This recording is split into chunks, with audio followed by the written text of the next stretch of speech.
아이폰 유저로서는 쳐다볼 수밖에 없는 그렇게 부러울 수가 없었습니다. 아, 이거 아이폰은 왜 없는 거야? 싶었습니다.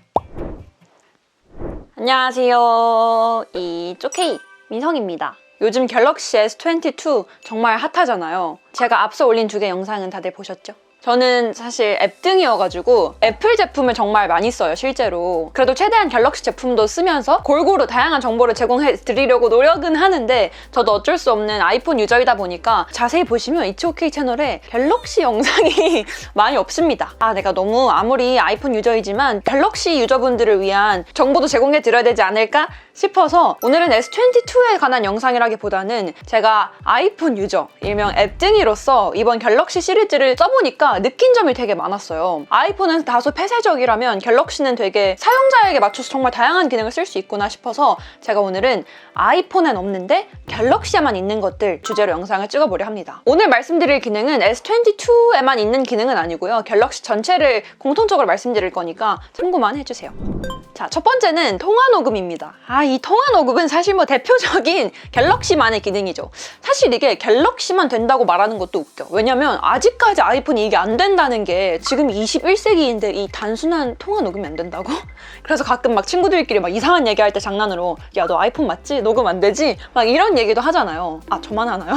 사실 아이폰 유저이신 분들은 이제 통화 녹음이 없는 거에 익숙해지기도 하셨을 거예요. 그리고 제가 막 회사에서 막 중요한 업무를 맡고 이런 게 아니다 보니까 중요한 비즈니스적인 일을 통화할 일이 없어요. 뭐 부동산 계약을 한다거나 돈이 왔다 갔다 하는 중요한 뭐 서류 얘기를 한다거나 이런 통화를 할 일이 많이 없기 때문에 저한테 통화 녹음 기능이 막 그렇게 크리티컬하진 않았지만 그래도 있으면 좋잖아요. 방송국에서 인턴을 했을 때가 있어요. 그때 실제로 기자분들이랑 일을 같이 해본 적이 있었는데 확실히 기자분들은 모든 걸 다 녹음을 하고 녹취를 해야 하니까 어쩔 수 없이 아이폰보다는 갤럭시를 쓰시는 분들이 훨씬 많더라고요. 그리고 꼭 이렇게 비즈니스적인 중요한 전화가 아니더라도 개인적으로 느꼈을 때는 친구 말고 살짝 윗사람 있잖아요. 그분이랑 통화를 했을 때 딱 통화를 끊고 나서 아, 그분이 몇 시에 만나자 했지? 그분이 뭘 하라고 했었지? 또 뭐 하나 얘기하셨는데 다시 카톡으로 물어보기 좀 애매하잖아요. 그럴 때는 통화 녹음 기능이 있으면 참 좋았겠다라는 생각도 합니다. 두 번째는 삼성페이입니다. 이것도 역시 제가 인스타에서 물어보니까 많은 분들이 갤럭시의 대표적인 장점이라고 얘기를 하시더라고요. 아이폰 유저로서는 쳐다볼 수밖에 없는 엄마랑 같이 강아지를 산책을 시킬 때 집 앞에 나가는 거니까 굳이 지갑을 안 가지고 나갈 때가 많아요. 근데 이렇게 길을 가다가 갑자기 공차가 보여.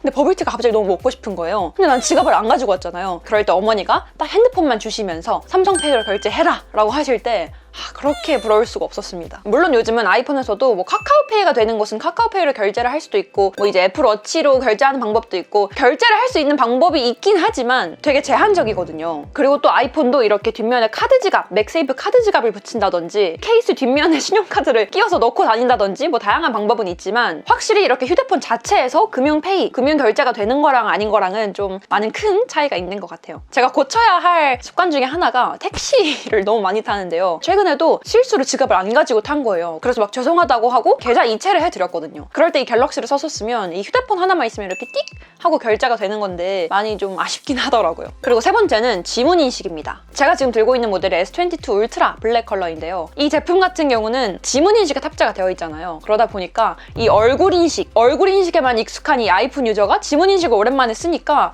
이게 또 새삼 또 편하더라고요. 아이폰은 아이폰 10 시리즈 때부터 SE 시리즈를 제외하고 반강제로 잠금을 설정하고 싶으면 비밀번호를 하던지 아니면 얼굴 인식을 하던지 해야 되는데요. 심지어 이 패턴 그리기도 없어요. 요즘 같은 이 마스크 시국에는 좀 상당히 불편합니다. 물론 최근에 iOS 15가 업데이트되고 나서 이제 막 마스크 끼고도 얼굴 인식할 수 있어요. 막 기뻐하긴 했지만 아직 iOS가 베타 서비스이기도 하고 마스크를 끼고 얼굴 인식이 안 되면 매번 이렇게 비밀번호 6자리 누르고 했어야 됐거든요. 그게 엄청 불편했는데 갤럭시는 지문 인식과 얼굴 인식을 둘 다 잠금 설정을 할 수가 있어요. 그래서 사용자에게 선택지를 2가지 주는 느낌? 아이폰은 강제로 야, 너 얼굴 인식만 해야 돼. 하기 싫으면 비밀번호 6자리 눌러 라는 느낌이라면 갤럭시는 얼굴 인식하고 싶으면 얼굴 인식해도 되고 지문 인식하고 싶으면 지문 인식해도 되고 둘 다 하고 싶어? 그럼 둘 다 해. 약간 이런 느낌이어서 진짜 편하더라고요. 갤럭시 S22를 기준으로 말씀드리면 갤럭시는 온스크린 지문 인식 방식으로 지문 인식을 할 때 아이폰처럼 따로 홈 버튼이 있는 게 아니라 지문 인식 센서가 이 디스플레이 내에 탑재가 돼서 화면 자체에서 내 지문을 읽는 방식이거든요. 지문 인식과 얼굴 인식이 편할 때는 각각 상황마다 다르기 때문에 실내에서는 얼굴 인식을 하고 뭐 밖에 나가서 마스크를 낄 때는 지문 인식을 하고 이렇게 잠금 해제를 되게 다양한 방법으로 할 수 있으니까 진짜 편했습니다. 이거 애플도 할 수 있는 기능일 것 같은데 왜 안 해줄까?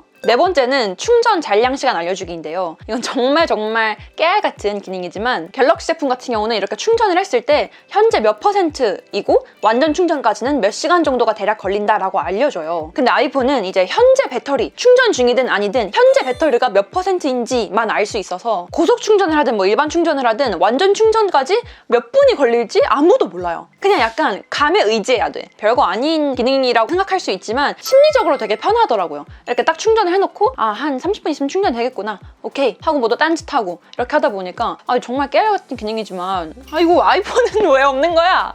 싶었습니다. 다섯 번째는 AI 지우개인데요. 최근에 제가 쇼츠로도 올린 영상인데 이 AI 지우개는 제가 알기로는 S22부터 정식으로 지원을 하는 걸로 알고 있어요. 다만 다른 기종도 업데이트를 하거나 쓸 수 있는 걸로 알고 있습니다. 사진에 그림자가 비치거나 빛이 반사됐을 때 그걸 지워주는 기능인데요. 영수증이나 노트, 뭐 종이, 문서 같은 걸 사진 찍어서 보낼 때 종이가 이렇게 있고 이렇게 촬영을 하잖아요. 그러면 어쩔 수 없이 제 손에 이 그림자가 나오는 게 너무 싫었어요. 그래서 막 이거 빛 어딨지? 그림자 어떻게 해야 잘 안 보이지? 이렇게 하면서 뭐 맞춰가면서 촬영을 했었거든요.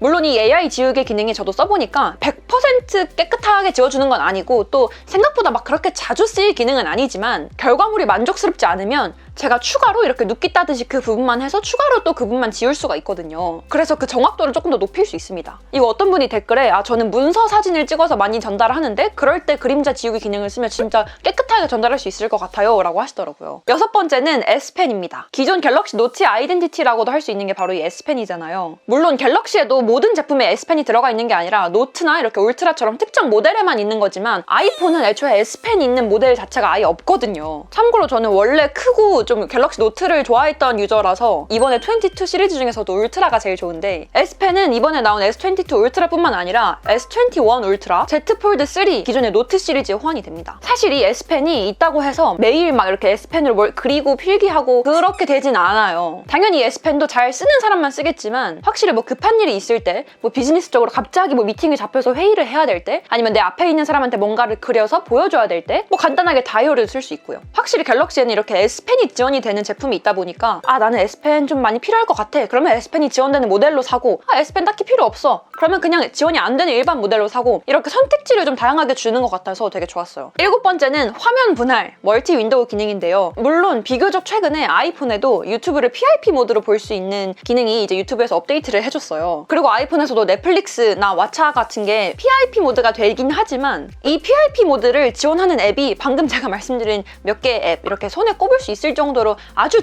제한적이거든요. 근데 갤럭시에서는 뭐 이미 예전부터 내 마음대로 화면을 나누고 분할하고 자유롭게 쓸 수 있죠. 인터넷 하면서 유튜브를 보거나 카톡 하면서 넷플릭스를 보거나 다 가능합니다. 저는 주로 상단에는 유튜브, 하단에는 인터넷을 많이 띄워놓는데요. 물론 아이폰에서도 PIP 모드가 되고 PIP를 또 작게 크게 사이즈 조절할 수 있지만 물리적으로 이렇게 분할하는 건 안 돼요. 띄우려면 꼭 이 화면 위에 띄워야 되는 거거든요. 그래서 확실히 PIP 모드랑 실제로 갤럭시처럼 이렇게 화면을 분할해서 내 마음대로 사용을 하고 또 그 화면 분할 크기를 또 조절하고 이 기능이 있는 거랑 없는 거랑은 확실히 다르긴 하더라고요. 저처럼 한 가지 일에 집중 못하고 뭐 이것저것 동시에 여러 개 하기 좋아하는 MBTI P이신 분들은 이 화면 분할 기능도 되게 잘 쓰실 것 같아요. 여덟 번째는 잠금 화면 앱 바로가기인데요. 이 기능이 갤럭시에 있는지는 이번에 알았어요. 갤럭시는 진짜 사용자가 내 마음대로 핸드폰을 바꿀 수 있구나 이걸 많이 느꼈어요. 아이폰은 잠금 화면에서 왼쪽에는 손전등 그리고 오른쪽에는 카메라로 바로 갈 수 있잖아요. 근데 이게 아이폰이 이렇게 지정해준 세팅 값이어서 잠금 화면에서 앱 바로 가기를 내가 바꿀 수가 없어요. 갤럭시는 이 잠금 화면에서 어떤 앱에 바로 가기를 할지 사용자가 맞춤 설정할 수 있습니다. 저처럼 아이폰에서 갤럭시로 넘어온 사람들은 아무래도 오른쪽 하단에 카메라 그리고 왼쪽 하단에는 손전등이 있는 게 익숙하다면 똑같이 손전등, 카메라 이렇게 바꾸셔도 되고요. 근데 사실 저는 카메라 바로 가기는 많이 쓰는데 이 잠금 화면에서 손전등을 쓸 일은 전 많이 없었어서 저는 갤럭시 잠금 화면 왼쪽에는 전화 그리고 오른쪽에는 카메라 이렇게 두고 쓰고 있습니다. 아홉 번째는 무선 배터리 공유입니다. 개인적으로 이거는 아주 혁신이라고 생각하는 기능인데요. 갤럭시에서 갤럭시뿐만 아니라 갤럭시에서 아이폰으로도 무선으로 이렇게 접촉만 시키면 나눠줄 수 있어요. 물론 요즘은 휴대폰이 뭐 워낙 상향 평준화돼 있고 너무 잘 나와서 웬만하면 최근에 나온 휴대폰들은 다 배터리가 엄청 오래가요. 아이폰 13 프로가 3125mAh고 이 아이폰 13 프로 맥스는 배터리가 4373mAh거든요. 다만 이제 아이폰에서도 전 기종을 쓰는 사람들 뭐 콕 집어서 제가 말하진 않겠지만 아니지만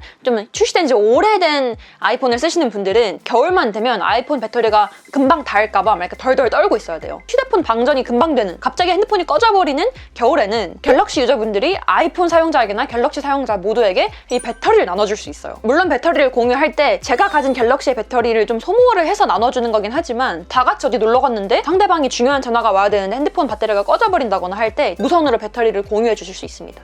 우쭐대기 딱 좋은 기능이에요. 마지막으로는 자유로운 커스텀인데요. 앱이나 위젯을 정말 다양한 내 마음대로 배치를 할 수 있더라고요. 갤럭시는 이렇게 홈 화면에서도 동서남북 어디에 내가 앱을 배치할 건지 선택을 할 수 있어요. 근데 아이폰은 이제 써보신 분들은 아시겠지만 아이폰이 배치해주는 대로 순서대로 앱을 배정할 수밖에 없거든요. 이렇게 일렬로 쭉 앱을 배치하는 것도 물론 깔끔하긴 하지만 내가 정확히 왼쪽 상단에 이 앱을 놓고 싶고 오른쪽 하단에는 이 카카오톡을 놓고 싶고 이렇게 배치를 할 수 있는 거랑 아닌 거랑은 또 다르잖아요. 물론 저처럼 이제 정리정돈 잘 못하는 사람들은 앱을 너무 자유롭게 배치할 수 있다 보니까 막 중구난방이 돼가지고 앱을 어디다 놨는지 막 모르고 이런 불상사가 있기도 하지만 그리고 또 그 밖에는 뭐 덱스, 삼성의 보안 폴더 이렇게 손바닥 이렇게 해가지고 제스처로 캡처하기 아니면 손바닥 펼쳐가지고 하나 둘 셋 찰칵 카메라 사진 찍기 뭐 되게 다양한 갤럭시만이 가지고 있는 장점들이 있는데요. 확실히 제가 아이폰 유저로서 느낀 거는 아이폰은 자, 내가 제품 만들었지? 너가 아이폰 쓰고 싶으면 너가 여기에 맞춰! 약간 이런 좀 강제적이고 좀 폐쇄적인 느낌이라면 갤럭시는 자, 내가 제품 만들었는데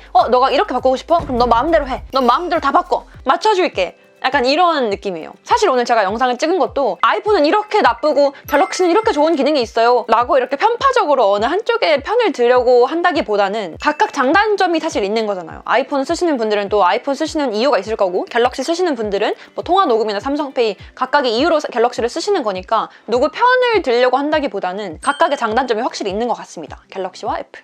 그래서 오늘은 이렇게 갤럭시만 가진, 아이폰은 없는데 갤럭시만 가진 꿀 기능들을 소개해드렸는데요. 이거 말고도 여러분들이 갤럭시 유저분들 중에서 정말 잘 쓰고 있는 갤럭시만의 기능이 있다면 또 댓글로 소개해주세요. 그럼 지금까지 이 쪼케이 민성이었습니다. 안녕.